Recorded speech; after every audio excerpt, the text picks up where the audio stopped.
So, good morning mga kabayan, mga kabigay. Ah, Medyo na-stress ako kasi gawa ng nawala yung Facebook ko. No?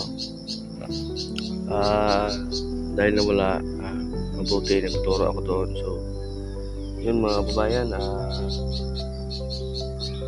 nawala yung ano ko, pagkawala ng Facebook ko mga kabayan. Nagawa ako ng bago. Sa panahon natin siguro ngayon mga kabayan, medyo ingat tayo. Huwag tayo basta-basta magtiwala, lalo-lalo sa kamag-anak natin. No? Alam niyo kung bakit mga kabayan, nasabi ko yun. Dahil tayong Diyos lang ang ating pagkatiwalaan sa panahon natin ngayon mga kababayan.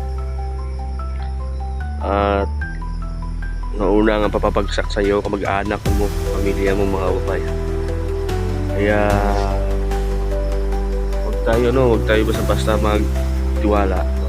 Dahil sabi ng Biblia, laman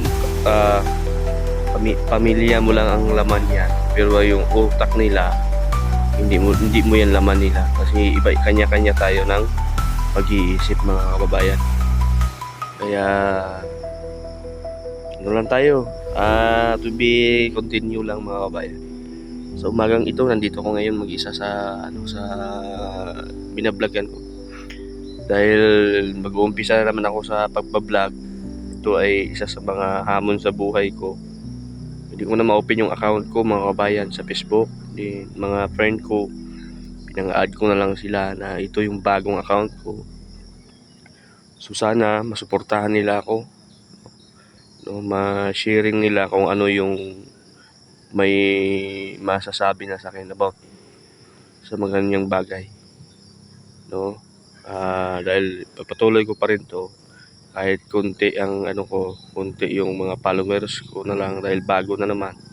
Pagpatuloy ko na lang to mga kababayan. Yun lang update ko sa umagang ito. Salamat mga kababayan. Sana suportahan nyo ako at panoorin, share, like lang. At laban lang tayo sa munong buhay.